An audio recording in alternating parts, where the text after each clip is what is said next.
Hello everyone, welcome back to the channel. Assessment year 24 और 25 की ITR ऐसे लोग जो कि आर्मी में या डिफेंस में हैं फाइल करना चाहते हैं ओल्ड टैक्स रेजिम में, तो ये वीडियो काफ़ी हेल्पफुल होने वाली है। दोस्तों, इसके पहले मैंने न्यू टैक्स रेजिम में आईटीआर फाइल करना बताया था। उसमें काफ़ी सारे लोगों के कमेंट आए थे कि सर यदि हमें अपनी आईटीआर को ओल्ड टैक्स रेजिम में फाइल करना है तो कैसे करेंगे, यदि हमें म्यूचुअल फंड या शेयर मार्केट से कैपिटल गेन हो रखी है तो उसे कैसे रिपोर्ट करेंगे। सारे सवालों का जवाब आज की इस वीडियो में मिलने वाला है।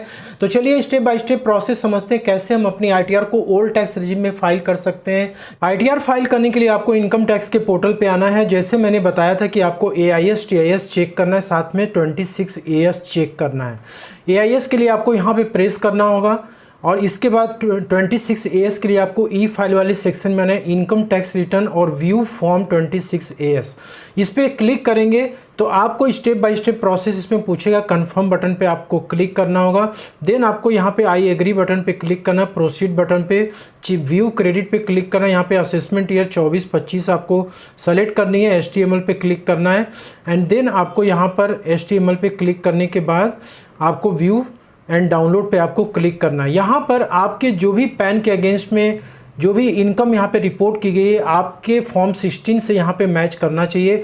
मतलब कि जो सैलरी आपको पे की गई है पूरे साल भर की, जो उस पर TDS डिडक्ट किया हुआ है और जो TDS डिपॉजिट किया हुआ है, ये आपको मैच करा लेना है। वैसे यदि आप एआईएस पे क्लिक करेंगे तो यहाँ पे आपकी कुछ इनकम ऐसी होती है जो 26AS में नहीं दिखती, वो आपको एआईएस में दिखती है। तो एआईएस पे क्लिक करेंगे, टैक्स पेयर इन्फॉर्मेशन समरी पे आपको क्लिक करना है और यहाँ पे आपकी कुछ इनकम ऐसी होती है जैसे कि डिपॉजिट पे इंटरेस्ट हो गया, यदि आपने एफडी वगैरह करा रखी है, या फिर आपने सेविंग बैंक अकाउंट में कुछ पैसे आपके थे उस पर इंटरेस्ट आपको मिला हुआ है, या फिर इसके अलावा भी आपने कोई भी म्यूचुअल फंड या शेयर मार्केट का कोई इन्वेस्टमेंट वगैरह आपके हुआ है, कैपिटल गेन वगैरह हो रखी है तो उसकी डिटेल्स यहाँ पे आती है। इसके अलावा यदि आपने किसी कंपनी के शेयर ले रखे हैं उस पर डिविडेंड आपको मिला है तो वो भी डिटेल्स यहाँ पे आती है। तो फॉर्म 26AS में आपको TDS मैच करने के लिए वहाँ पे मिलता है, लेकिन बाकी जो इनकम होते हैं उसको मैच कराना है तो आपको एआईएस टीआईएस को चेक करके इसके अकॉर्डिंग आपको अपनी आईटीआर फाइल करनी है। तो यहाँ पे आईटीआर फाइल करने के लिए आपको इनकम टैक्स रिटर्न ई फाइल वाले सेक्शन में आना है। Income tax return file income tax return पे आपको क्लिक करना है। यहाँ पे असेसमेंट ईयर 24-25 आपको सेलेक्ट करना है। देन आपको यहाँ पे कंटिन्यू बटन पे क्लिक करना है और यहाँ पर आपको फाइल न्यू पे आपको क्लिक करना है, स्टार्ट न्यू फाइलिंग पे आपको क्लिक करना होगा और यहाँ पर आपको इंडिविजुअल सेलेक्ट करना है एंड देन आपको कंटिन्यू बटन पे क्लिक करना है। आईटीआर फॉर्म यहाँ पे हम ITR 2 फाइल करेंगे क्योंकि कुछ लोगों के कमेंट आए थे कि सर म्यूचुअल फंड और शेयर मार्केट की इनकम कैसे रिपोर्ट करनी है, साथ में सैलरी की भी इनकम रिपोर्ट करनी है। तो ITR 2 के साथ हम जाएंगे, यहाँ पे इसको क्लिक आप करेंगे, लेट्स गेट स्टार्टेड पे आपको क्लिक करना है। देन आपको यहाँ पे रीजन सेलेक्ट करना है, आप सिंपली अदर्स पे क्लिक कर देंगे। देन आपको कंटिन्यू बटन पे क्लिक करना है और यहाँ पे आपको कुछ इन्फॉर्मेशन सेलेक्ट करनी पड़ती है, जैसे पार्ट ए की general information as it is रहेगी, इसमें कुछ छेड़छाड़ आपको नहीं करना। इनकम वाले में आप आएंगे, यहाँ पे यदि सैलरी की इनकम है तो ये आपको चेक रखना है क्योंकि सैलरी की इनकम आपको रिपोर्ट करनी है। हाउस प्रॉपर्टी की यदि इनकम है तो आप इसको चेक करेंगे, अदरवाइज एज इट इज़ रहने देंगे। तो यहाँ पे चेक कर लेते हैं। कैपिटल गेन का इनकम रिपोर्ट करना है, इसलिए हमने इसको चेक किया हुआ है।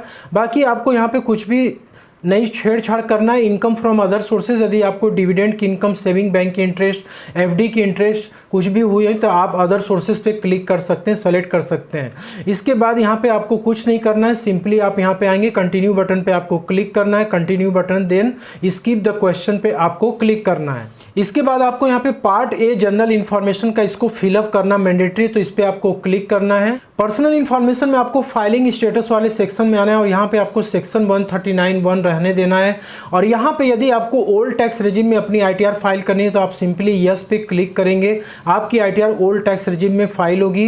रेजिडेंशियल स्टेटस आपको रेजिडेंट पे क्लिक करना है, यहाँ पे you are 182 days in India, इस पर सेलेक्ट करना है। बाकी ये जितने भी ऑप्शन है इस पर आपको सब पे नो पे क्लिक करना है। देन आपको यहाँ पे सेव बटन पे क्लिक करना है। इसके बाद आपको बैंक डिटेल्स पे आना है। एक बैंक आपका यहाँ पे प्री वैलिडेटेड जरूर होना चाहिए, तो आपको इसको प्री वैलिडेट करा लेना। यदि नहीं है तो आप ऐड अनदर पे जाकर के इसको आप प्री वैलिडेट करा सकते हैं। देन आपको कंफर्म बटन पे क्लिक करना है। इसके बाद आपको शेड्यूल सैलरी पे क्लिक करना है, इसमें आपको सैलरी की इनकम अपनी रिपोर्ट करनी है। यहाँ पे जैसे ही आप क्लिक करेंगे, यहाँ पे आपको इस सैलरी की जो भी डिटेल्स होगी ना, ये आपके फॉर्म 16 से यहाँ पे ऑटोमेटिक अपडेट हो जाती है। इनकम टैक्स पोर्टल पे आपको 1 1 बाई 1 करके सैलरी की डिटेल्स इंटर नहीं करनी है। वैसे मैं यहाँ पे आपको प्रोसेस बता देता हूँ कि आप यहाँ पे ऐड डिटेल्स या ब्रेकअप पे आप जाएंगे तो यहाँ से आप ऐड वगैरह कर सकते हैं सैलरी की डिटेल्स, यहाँ से आप देख सकते हैं। ठीक है, जैसे यहाँ पे सैलरी एज पर सेक्शन 17(1) यहाँ पे आपको बेसिक सैलरी, डीए, अलाउंसेस जितने भी आपके होंगे ये आपको फिलअप करके यहाँ पे अमाउंट इंटर करना पड़ेगा।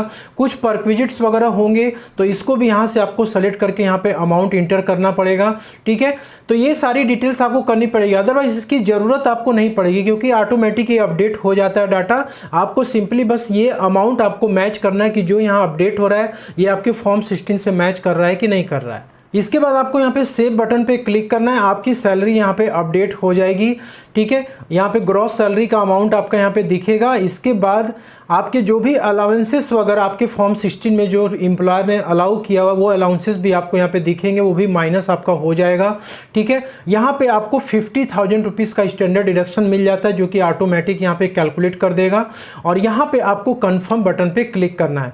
तो इसके बाद आपकी सैलरी की डिटेल्स यहाँ पे आएगी, देन आपको यहाँ पे कन्फर्म बटन पे क्लिक करना है। इसके बाद यदि आपको हाउस प्रॉपर्टी की इनकम हो रखी है तो आप सिंपली हाउस प्रॉपर्टी वाले टैब पे आपको क्लिक करना होगा और यहाँ पे आपको एक चीज़ ध्यान देना है कि यदि आपने घर को किराए पे आपने दे रखा है तो उसकी रेंटल इनकम आपको यहाँ पे रिपोर्ट करनी पड़ती है। तो यहाँ पे जैसे आप आएंगे तो यहाँ पर आपको ऐड डिटेल्स पे क्लिक करना होगा और यहाँ पे आपको अपनी प्रॉपर्टी के एड्रेस, टाउन, सिटी, ये सारी डिटेल्स आपको फिलअप करनी पड़ेगी जहाँ पे कि आपकी प्रॉपर्टी सिचुएटेड है, ओनरशिप क्या है प्रॉपर्टी की। ठीक है, ये सब सारी डिटेल्स आपको यहाँ पे फिलअप करना पड़ेगा। Type of house property, let out आपने कराया है या फिर आप उस प्रॉपर्टी में खुद रह रहे हैं। यदि आप खुद रहते हैं उस प्रॉपर्टी में, यदि आपने उस प्रॉपर्टी के लिए लोन वगैरह ले रखा है तो उसका इंटरेस्ट आप यहाँ पे क्लेम कर सकते हैं। तो यदि सेल्फ ऑक्यूपाइड है, यदि आप खुद रहते हैं तो आपको सेल्फ ऑक्यूपाइड पे क्लिक करना है और यदि आपने किराए पे दे रखा है तो आपको लेट आउट पे क्लिक करना है। लेट आउट पे क्लिक करेंगे तो यहाँ पे आपको नेम ऑफ टेनेंट्स इंटर करना हो, कितने टेनेंट्स हैं, उसका पैन नंबर वगैरह क्या है, डिटेल्स इंटर करनी पड़ेगी। जितना रेंट आपने रिसीव किया वो अमाउंट आप इंटर करेंगे। ठीक है, इसके बाद जो आपने टैक्स वगैरह पे कर रखा है, हाउस टैक्स वगैरह, वो आपको यहाँ पे इंटर करना पड़ेगा और डिटेल्स आपके यहाँ पे कैलकुलेट करके आपको दे देगा। देन आपको यहाँ पे ऐड बटन पे क्लिक करना है। यदि आप मान लीजिए कि इस प्रॉपर्टी को बनाने के लिए आपने लोन ले रखा है, उसका इंटरेस्ट आप पे करें तो यहाँ पे इंटरेस्ट ऑन बोरोड कैपिटल, ये अमाउंट आपको यहाँ पे इंटर करना होगा। जो भी टोटल इंटरेस्ट आपका आ रहा है 1 साल का, वो अमाउंट आपको सिंपली यहाँ पे इंटर करना पड़ेगा। वैसे यदि सेल्फ ऑक्यूपाइड भी होगा तो यहाँ पे सेलेक्ट करेंगे और यहाँ पर आपको इंटरेस्ट देख सकते हैं, interest payable on borrowed capital का ऑप्शन आ रहा है, इस पे आपको टोटल इंटरेस्ट करके सिंपली आपको ऐड कर देना है। देन आपको यहाँ पे क्लिक करना है। इसके बाद आपको कैपिटल गेन की इनकम यदि रिपोर्ट करनी है, आपको शॉर्ट टर्म कैपिटल गेन हो रखा है, लॉन्ग टर्म कैपिटल गेन हो रखा है, आपको पहले उसको कैलकुलेट कर लेना, देख लेना है। इसके बाद आपको अपनी आईटीआर में रिपोर्ट करनी है। सिंपली आप शेड्यूल कैपिटल गेन पे आपको क्लिक करना होगा और यहाँ पे आपको म्यूचुअल फंड और शेयर मार्केट का यदि कैपिटल गेन रिपोर्ट करना है तो आप सिंपली ये सेकेंड वाला जो बॉक्स है ये आपको सेलेक्ट कर लेना होगा। और यदि आपको लॉन्ग टर्म कैपिटल गेन यदि हो रखा है तो आपको 112A पे क्लिक करना होगा। ये देन आपको यहाँ पे कंटिन्यू बटन पे क्लिक करना है। शॉर्ट टर्म के लिए आपको ये पहले वाले बॉक्स में क्लिक करना होगा और यहाँ पे ऐड डिटेल्स पे आपको क्लिक करना है। देन आपको सेक्शन 111A पे क्लिक करना है। फुल वैल्यू ऑफ कंसिडरेशन मतलब आपने जितने का शेयर या फिर म्यूचुअल फंड्स आपने बेचा हुआ है उसका अमाउंट टोटल इंटर करना है। कॉस्ट ऑफ एक्विजिशन का मतलब हुआ कि आपने कितने में उस म्यूचुअल फंड को खरीदा था या शेयर को खरीदा था, उसकी टोटल वैल्यू आपको यहाँ पे इंटर करनी पड़ेगी। ठीक है, इसके बाद यदि आपने कुछ उसके रिलेटेड खर्चा वगैरह किया, जैसे ब्रोकरेज या कमीशन वगैरह आपने दिया हुआ है, चार्जेस दिया हुआ है, तो वो अमाउंट भी यहाँ पे आप क्लेम कर सकते हैं। तो यहाँ पे आप कैलकुलेट कर लेंगे। इसके बाद यहाँ पे ऐड डिटेल्स पे आपको क्लिक करना होगा। लॉन्ग टर्म कैपिटल गेन यदि आपको हो रखा है, आपने 1 साल के बाद म्यूचुअल फंड की यूनिट्स को सेल आउट करी है या फिर शेयर मार्केट में शेयर्स को आपने सेल आउट किया हुआ है, तो आपको यहाँ पे सेकेंड वाले ऑप्शन पे क्लिक करना होगा एंड देन आपको ऐड डिटेल्स पे क्लिक करना होगा और यहाँ पर आपको अगेन व्यू शेड्यूल्ड 112A पे ये आपको क्लिक करना पड़ेगा यहाँ पर। देन आपको यहाँ पे ऐड डिटेल्स पे क्लिक करना होगा और यहाँ पर आपको यूनिट्स कब आपने वो म्यूचुअल फंड्स की यूनिट आपने खरीदी थी या शेयर्स कब आपने खरीदा था। तो जैसे मान लीजिए कि आपने 31 जनवरी 2018 के बाद का आपका इन्वेस्टमेंट, तो इस पर आपको क्लिक करना है और सिंपली आपको यहाँ पे टोटल कॉस्ट ऑफ एक्विजिशन अपने म्यूचुअल फंड्स और शेयर मार्केट का टोटल कितने में आपने खरीदारी की थी वो आपको यहाँ पे इंटर करना है। इसके बाद कितने में आपने उसको बेचा हुआ है उसका अमाउंट इंटर करना है और जो भी खर्चा वगैरह लगा है उसका अमाउंट आपको यहाँ पे इंटर करना है। ये जो भी डिटेल्स होगा ये आपको ब्रोकरेज की वेबसाइट से डिटेल्स मिल जाएगी जहाँ पे आप शेयर मार्केट या म्यूचुअल फंड्स का इन्वेस्टमेंट आप करते हैं। इसके बाद आपको यहाँ पे ऐड डिटेल्स पे आपको क्लिक करना होगा। इसके बाद यहाँ पे आपको इनकम फ्रॉम अदर सोर्सेस इस पे आपको क्लिक करना पड़ेगा। जो भी आपकी सेविंग बैंक की इंटरेस्ट है जो आपने AIS में भी देखा था, TIS में देखा था या फिक्स डिपॉजिट की इंटरेस्ट हो उसको आपको यहाँ पे रिपोर्ट करना जरूरी होता है। तो वैसे तो बाय डिफॉल्ट ये देख सकते हैं अपडेट हो जाता है, आपको यहाँ पे इंटर करने की भी जरूरत नहीं है। ठीक है, इन केस यदि मान लीजिए कि नहीं हो रहा है तो फिर आप यहाँ पे ऐड अनदर पे जाकर के आप उसको ऐड कर सकते हैं और यहाँ पे आप शो डिटेल्स पे क्लिक करेंगे तो सेविंग बैंक की इंटरेस्ट, फिक्स डिपॉजिट की इंटरेस्ट ये आपको 1 बाय 1 करके दिखा देगा टोटल अमाउंट। लेकिन ध्यान रखना है कि जो आपके AIS में फिगर दिख रही है वो फिगर आपको यहाँ पे इंटर जरूर से करना है, क्योंकि जैसे मिसमैच करेगा तो आपके लिए दिक्कत होगी। अब यहाँ पे information about accrual and receipt of income from other sources इस पे आपको क्लिक करना है। इन केस यदि मान लीजिए कि आपको डिविडेंड वगैरह की इनकम हो रखी है, आपने किसी कंपनी के शेयर्स को बाई करा हुआ है, तो ये जो स्टेटमेंट है ये अब ऑटोमेटिक या ऑटो पॉपुलेट हो जा रहा है, अपडेट हो जा रहा है। आपको यहाँ पे इंटर करने की अब जरूरत नहीं पड़ेगी। तो इसके बाद आपको कंफर्म बटन पे क्लिक करना है।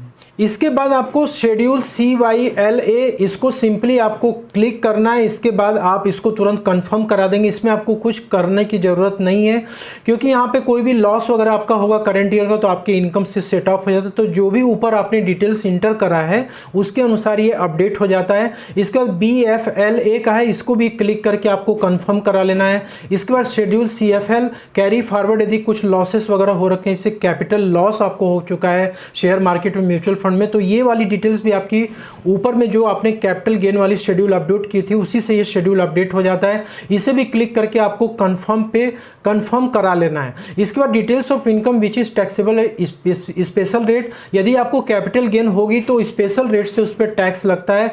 तो यदि कुछ ऐसा होगा तो आप सिंपली इस पर क्लिक करेंगे तो आप इसमें ऑटोमेटिक सारा डाटा अपडेट हो जाएगा और उसको चेक करने के बाद उसको कंफर्म आप करा लेंगे। इसके बाद इंपॉर्टेंट शेड्यूल है शेड्यूल 6A का, जो भी डिडक्शंस वगैरह आपके हैं जो कि आपके फॉर्म 16 में यहाँ पे दिख रहे थे। तो फॉर्म 16 में जो आपके 80C से लेके 80U तक के डिडक्शन जो चैप्टर 6A में आते हैं ये सारे डिडक्शंस आपके यहाँ पे अपडेट हो जाते हैं ऑटोमेटिक। तो आपको सिंपली यहाँ शेड्यूल 6A पे आपको क्लिक करना है और इसमें यदि आपने कोई एक्स्ट्रा इन्वेस्टमेंट कर रखी है लेकिन आपने उसकी डिटेल्स अपने एम्प्लॉयर को नहीं सबमिट करी है तो उसका भी डिडक्शन आप यहाँ पे क्लेम कर सकते हैं। तो यहाँ पे आप देख सकते हैं 80C का जो डिडक्शन है मैक्सिमम 1,50,000 तक यहाँ पे क्लेम हो सकता है।